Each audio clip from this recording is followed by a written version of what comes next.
Long before the United States existed as a political idea, the land that would eventually become this country was already feeding people in an extraordinary diversity of ways, each region shaped by its own particular combination of climate, geography, and the deep, often overlooked knowledge of the people who lived there first. 250 years after a group of colonies declared their independence, the food culture that has grown up across this continent tells a story every bit as sprawling and improbable as the political history usually associated with the anniversary.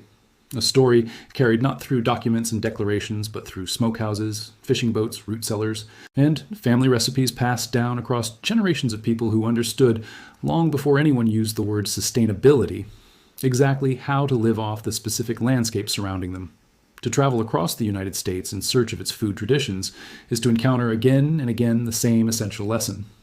This country was never really built on a single cuisine, and pretending otherwise flattens one of the most genuinely fascinating aspects of American culture into something far less interesting than the reality. Instead, it was built on dozens of overlapping regional food cultures, each one a product of specific rivers, coastlines, growing seasons, and waves of human migration that arrived at different times for different reasons, and left behind ingredients, techniques, and entire ways of eating that persist, remarkably intact to this day. Understanding those regional traditions, in all their specificity, offers a considerably richer way of understanding the country's broader history than any single national narrative ever could, because a plate of food, prepared according to techniques passed down across many generations, carries within it an entire accumulated history of who arrived where, what they found waiting for them, and how they adapted. Begin in the American South, in the humid lowlands of Louisiana, where the cuisine that emerged along the bayous and river deltas represents one of the most genuinely original culinary traditions found anywhere in the country. Louisiana's food culture grew directly out of a collision of peoples rarely found together anywhere else on Earth, French and Spanish. Colonial settlers, enslaved West Africans who brought both ingredients and techniques from across the Atlantic, indigenous communities who had lived along these waterways for thousands of years and understood the region's edible plants and shellfish intimately, and later waves of immigrants, including a significant population of Vietnamese fishing families who arrived in the decades following the Vietnam War and reshaped the local seafood industry in ways still visible along the coast today.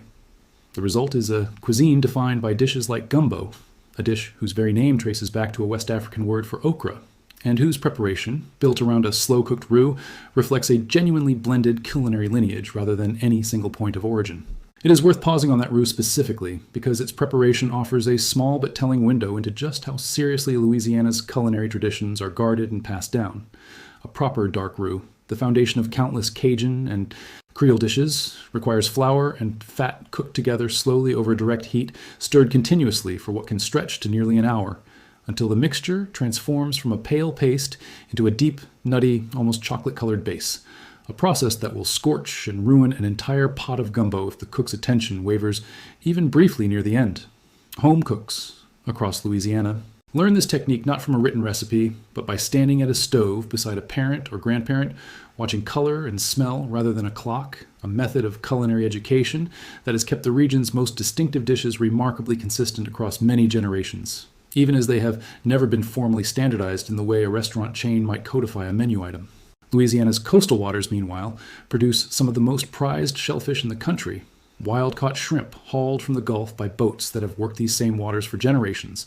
prepared in preparations like barbecue shrimp, a dish that, despite its name, involves no actual grilling at all, instead relying on a rich, buttery, deeply peppered sauce built specifically to be mopped up with crusty French bread, a technique reportedly born from a New Orleans restaurant kitchen improvising with whatever ingredients happened to be on hand one particular evening decades ago. Crawfish, meanwhile, occupy their own singular place in the regional food calendar, harvested from flooded rice fields and swampland each spring, in a season eagerly anticipated across the entire state, boiled by the sackful in enormous outdoor pots seasoned with cayenne, garlic, and whole lemons, and served spread across newspaper-covered tables at gatherings that function as much as genuine community rituals as they do meals, drawing extended families together year after year around a shared tradition considerably older than most of the participants themselves. Travel north and east from the bayous of Louisiana, and the culinary landscape transforms entirely into the rocky, cold water coastline of Maine, where an entirely different set of traditions has developed around one of the most economically and culturally significant creatures in all of American regional cuisine, the American lobster. Maine's lobster industry, Built on a foundation of small, independently owned boats rather than large industrial fishing operations, represents one of the more remarkable examples of sustainable, community-managed fishing found anywhere in the country, governed by a system of conservation rules, including strict size limits and a requirement that egg-bearing females be returned to the water, often after a fisherman notches a small mark into the animal's tail, specifically to signal to any future fisherman who might catch it that it must be released again regardless of size, that local fishermen themselves helped develop and have voluntarily maintained for well over a century. The result has been a fishery that has remained productive even as many other commercial fisheries around the world have collapsed under industrial pressure. A genuine conservation success story built not through top-down government regulation alone, but through a culture of stewardship passed down within fishing families from one generation to the next, where a young fisherman inherits not just a boat and a set of traps, but an entire inherited understanding of exactly how much a specific stretch of coastal water can sustainably provide.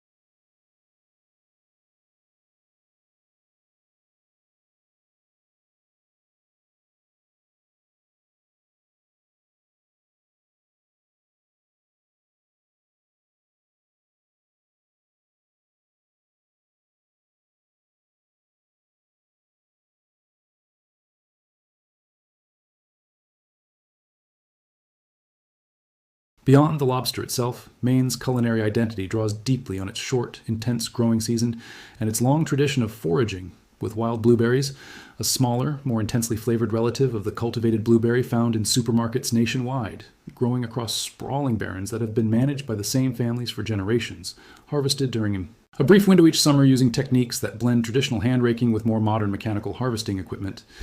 The state's cold coastal waters also support a smaller but no less cherished tradition built around other regional specialties, including hand-harvested seaweed gathered along the intertidal zone, and a network of small-scale oyster farms that have grown significantly in recent decades along the state's cleaner, colder bays, producing shellfish that regional chefs and oyster enthusiasts alike often describe as carrying a distinctly briny, mineral character, shaped directly by the specific cold water conditions found nowhere else along the eastern seaboard. Further inland, in the ancient, rolling terrain of the Great Smoky Mountains, straddling Tennessee and North Carolina,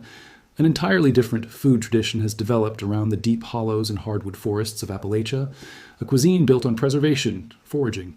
and a resourcefulness born of genuine geographic isolation. For generations, families living in these mountains developed sophisticated techniques for preserving meat and produce through the long winter months, including the curing and smoking of country ham, a preparation that can take the better part of a year to properly age, and that remains, in the hands of the region's most respected producers, a point of intense regional pride and closely guarded technique, with individual smokehouses often carrying reputations built up across 3 or 4 generations of a single family working from the same weathered wooden building. The process typically begins with a generous coating of salt applied directly to the raw leg, drawing moisture out over several weeks before the meat is hung to smoke slowly over a carefully tended fire of hickory or applewood, and finally left to age for months in conditions cool and dry enough to allow beneficial molds to develop across the ham's exterior, a visible, almost furry coating that alarms newcomers to the tradition, but that experienced producers regard as an essential, flavor-building sign that the curing process is proceeding exactly as intended. Foraging remains a genuinely living tradition throughout this region rather than a nostalgic throwback, with families still passing down closely held knowledge about where and when to find morel mushrooms, ramps, a wild relative of the onion prized for its intense, garlicky flavor, and gathered each spring in a harvest that has become the subject of its own dedicated regional festivals, and a wide range of other wild greens and mushrooms that have sustained mountain communities for generations, long before any of these ingredients found their way onto the menus of high-end restaurants in distant cities. The precise locations of particularly productive ramp patches or morel grounds are often treated as closely held family secrets, passed down verbally from one generation to the next, rather than written down anywhere, a practice that reflects both a genuine concern about over-harvesting a limited wild resource and a deeper cultural understanding that this kind of hard-won ecological knowledge represents a form of inheritance every bit as valuable within these communities as land or money. Head south and west into Texas, and the culinary story shifts again, this time toward a tradition built on cattle ranching, wood smoke, and a genuinely distinctive regional barbecue culture that has, in recent decades, earned recognition as one of the most technically demanding and highly regarded barbecue traditions anywhere in the country.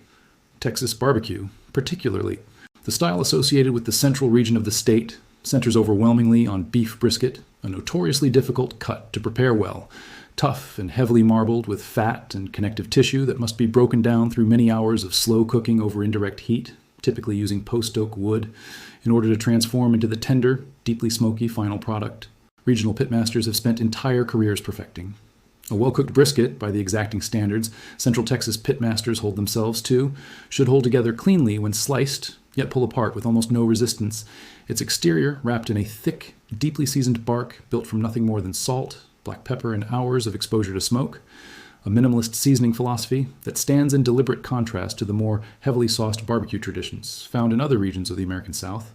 This tradition traces its roots specifically to the German and Czech immigrant communities who settled central Texas in the 19th century, bringing with them a tradition of meat smoking and sausage making that gradually merged with local Texan beef culture to produce something genuinely new, a lineage still visible today in the German surnames attached to some of the state's most celebrated barbecue establishments, many of which began not as dedicated restaurants at all, but as butcher shops and meat markets that started smoking unsold cuts of meat as a practical way to prevent spoilage, only gradually discovering that customers wanted to eat the smoked meat directly rather than take it home raw. That practical, almost accidental origin story helps explain a distinctive feature still found at many of the state's most traditional barbecue establishments, where meat continues to be served by the pound on butcher paper rather than as a formally plated restaurant meal, a service style that traces directly back to the tradition's roots as a byproduct of the local meat market rather than a purpose-built restaurant cuisine. Beyond barbecue, Texas cuisine reflects its long, complicated shared history with Mexico through dishes often described as Tex-Mex, a genuinely distinct culinary tradition in its own right, rather than simply a diluted version of Mexican cuisine, built around ingredients and techniques that developed specifically along the border region over more than a century of cultural exchange.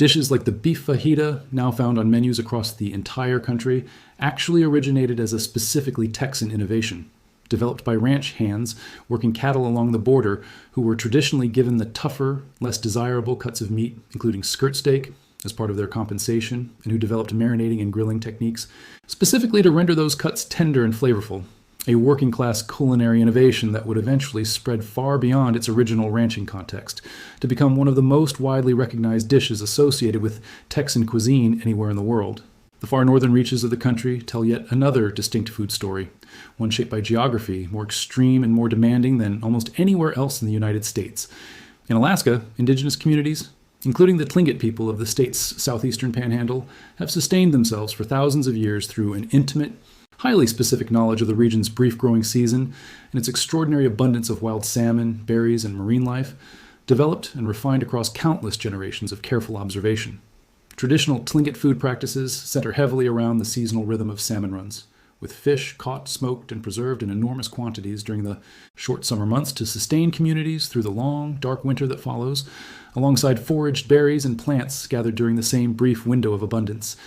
The specific techniques involved in properly smoking salmon for long-term preservation, including the precise control of smoke temperature and duration, needed to draw moisture from the fish without cooking it outright, represent a body of accumulated practical knowledge, refined over an almost unimaginably long span of continuous use. Knowledge that continues to be taught today primarily through direct, hands-on instruction from elders, rather than through any codified written tradition. This traditional ecological knowledge, developed and maintained over millennia, has increasingly drawn interest from chefs and food researchers from far beyond Alaska, who have come to recognize traditional indigenous foraging and preservation techniques as representing a genuinely sophisticated body of practical, ecological expertise, rather than simply a historical curiosity, knowledge, built on an intimate understanding of a landscape that offers almost no room for error or waste.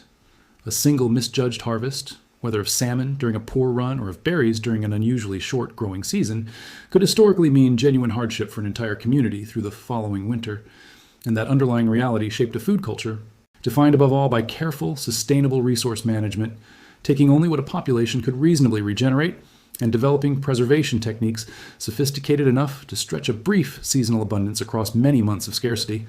Modern collaborations between Tlingit knowledge holders and outside chefs and researchers have increasingly worked to document and honor this expertise directly, rather than simply extracting individual ingredients or techniques without acknowledging the deep, place-specific understanding from which they originally emerged. Michigan, meanwhile, tells a food story shaped heavily by the massive freshwater lakes surrounding much of the state, and by waves of immigration that brought distinct culinary traditions to the industrial cities and rural farmland of the upper Midwest. The state's position along the Great Lakes has historically supported significant commercial and recreational fisheries for species like whitefish and lake trout, while its agricultural regions, including the northern stretches of the Lower Peninsula, have developed into some of the most productive cherry-growing regions in the entire country, an industry built on the specific combination of lake-moderated climate and well-drained soil found along Michigan's western coastline. Detroit and the surrounding EES region also carry the culinary imprint of significant Middle Eastern immigration, particularly from Lebanese and broader Arab American communities who settled in the area throughout the 20th century, building a food culture around the city that has made it home to one of the largest and most culturally significant Arab American populations found anywhere in the United States, a heritage reflected today in the restaurants, bakeries, and markets found throughout the region. Puerto Rico, though its political relationship to the mainland United States remains its own distinct and often complicated subject, represents an essential part of the broader story of American food culture, one built on the deep culinary legacy of the island's Taino indigenous heritage, centuries of Spanish colonial influence, and the profound imprint of West African culinary traditions brought to the island through the transatlantic slave trade. This layered heritage produced dishes like mofongo, made from mashed, fried green plantains, and a wide range of preparations built around the island's abundant tropical produce, its extensive coastline, and a spice and seasoning tradition centered heavily around a blend known as sofrito that forms the aromatic foundation for an enormous share of the island's savory cooking. Puerto Rican cuisine has also increasingly influenced mainland American food culture directly, carried by generations of Puerto Rican migration to cities across the continental United States, particularly New York, where island cooking traditions have both persisted in their traditional form and evolved into new expressions shaped by decades of life in a mainland urban environment. Across the arid landscapes of the American Southwest, in states like New Mexico and Arizona, yet another distinct culinary tradition has developed, one shaped by thousands of years of indigenous agricultural practice combined with centuries of Spanish and later Mexican influence. The chili pepper, grown across New Mexico's high desert valleys in varieties cultivated and refined by farming families across many generations, functions as something considerably more significant than a mere ingredient in this region. Entire local economies and cultural identities have organized themselves around the annual chili harvest, and the question of whether a dish should be prepared with red or green chile remains, to this day, one of the more good-naturedly contested culinary debates found anywhere in the country. This tradition traces back directly to indigenous agricultural techniques refined over centuries before European contact, including sophisticated dryland farming methods, adapted specifically to the region's scarce water and intense heat, techniques that allowed communities to cultivate corn, beans, and squash, a combination of crops often referred to as the three sisters for the complementary way each plant supports the other's growth, in a landscape that might otherwise seem entirely inhospitable to sustained agriculture. Farther west still, across the Pacific and Hawaii, an entirely different island food tradition has developed, one built on native Hawaiian agricultural and fishing practices, refined over more than 1,000 years of settlement, later layered with significant Japanese, Chinese, Filipino, and Portuguese immigrant influence, brought by generations of laborers who arrived to work the island's sugar and pineapple plantations beginning in the 19th century. Traditional Hawaiian cooking methods, including the underground earth oven known as the imu, used to slow cook whole pigs wrapped in banana and thai leaves for community feasts, reflect a genuinely ancient culinary technology adapted specifically to the volcanic geology and tropical climate of the islands. While the broader modern Hawaiian food landscape, sometimes described as local food, represents one of the more genuinely successful examples of culinary fusion found anywhere in the country, blending these distinct immigrant traditions into dishes that feel authentically, specifically Hawaiian, rather than simply derivative of any single source culture. What ties all of these wildly distinct regional food cultures together, ultimately, is not any single unifying cuisine, because no such thing genuinely exists across a country this large and this geographically varied, but rather a shared underlying pattern. American food, at its most authentic and most interesting, has always been fundamentally regional, shaped first and most powerfully by whatever a specific landscape actually offers, and only secondarily by broader national trends or commercial standardization. That pattern stands in sharp contrast to the more homogenized, mass-produced version of American food that dominates international perception of the country's cuisine, a perception built largely around fast food chains and easily exportable convenience products rather than the deep, specific, often quite localized culinary traditions that actually define how people across different regions of the country have fed themselves and their families for generations. Exploring these regional traditions in depth reveals a much richer, considerably more surprising picture of what American food actually is. Not a single unified cuisine at all, but rather dozens of distinct, deeply rooted culinary cultures, each shaped by its own particular history of indigenous knowledge, immigration, geography, and adaptation, loosely bound together under a single national identity that, in practice, contains almost as much internal culinary diversity as an entire continent. This regional diversity carries particular significance as the country marks its 250th anniversary in 2026, a milestone that has prompted renewed public interest, not only in the political history of the nation's founding, but in the deeper, often undertold stories of the people and places that have shaped American identity across 2.5 centuries. Food, perhaps more than almost any other cultural artifact, offers a uniquely accessible way into that deeper history because a dish like Louisiana gumbo or Alaskan smoked salmon carries within its ingredients and technique an entire history of migration, adaptation, survival, and cultural exchange that can be tasted and understood in a way that a history book alone often cannot fully convey.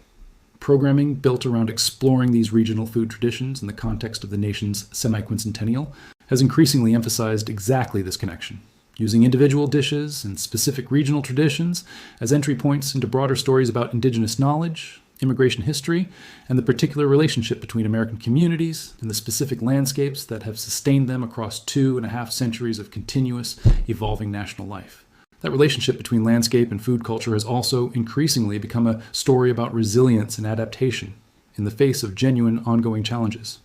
Maine's lobster fishery, for all its historic sustainability, now faces real pressure from warming ocean waters that are gradually shifting lobster populations farther north along the coastline, forcing fishing communities to adapt techniques and expectations that had remained relatively stable for generations.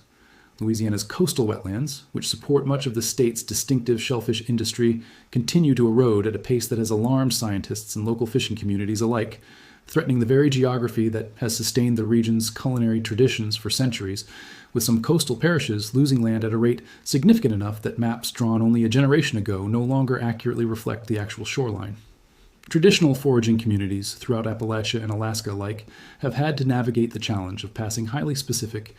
place-based ecological knowledge onto younger generations, increasingly drawn toward urban centers and different career paths, a genuine concern for traditions that depend entirely on direct, hands-on transmission from one generation to the next, rather than anything that can be fully captured in a cookbook or a museum exhibit. None of these challenges have proven insurmountable, and in many cases, the same communities facing them have responded with exactly the kind of resourceful adaptation that originally produced these distinctive regional cuisines in the first place, whether through new sustainable harvesting techniques, renewed community-level interest in passing down traditional knowledge, or partnerships between longtime local practitioners and outside researchers eager to help document and preserve traditions before they are lost, but they add a genuine layer of urgency to any effort to document and celebrate these traditions at this particular moment in the country's history. There is something genuinely fitting about using food specifically as a lens for reflecting on 250 years of American history, because unlike so much of the country's more contested and complicated political legacy, its regional food traditions offer a version of the national story built primarily around cooperation, adaptation, and the patient transmission of hard-won practical knowledge rather than conflict or division. Every regional tradition explored here, the gumbo simmering in a New Orleans kitchen, the lobster hauled from a trap off the Maine coast, the brisket resting in a central Texas smokehouse, the salmon curing, Over alder smoke in a Tlingit smokehouse, the chile roasting over an open flame in a New Mexico farmyard, carries within it the same fundamental story. People arriving in a specific place, learning what that place could offer, and developing, often across many painstaking generations of trial and adjustment, a way of eating that turned local scarcity or abundance into genuine culinary identity. The Cajun and Creole cooks of Louisiana, the lobstermen of Maine, the pitmasters of Central Texas, the Tlingit elders of southeastern Alaska, and the home cooks of Puerto Rico, Hawaii, and the industrial Midwest alike represent, in their own distinct ways, an ongoing testament to exactly the kind of resourceful, adaptive, deeply place-based ingenuity that has always characterized life across this continent long before the political entity known as the United States ever came into existence, and that continues, generation after generation, to define what it actually means to eat and to live in any of the countless distinct regions that together make up this single, remarkably varied country. 250 years after independence was first declared in a Philadelphia meeting hall, the real, lived texture of American identity may be found less in the founding documents themselves than in the smokehouses, fishing boats, root cellars, and family kitchens scattered across an entire continent, each one carrying forward a distinct regional inheritance considerably older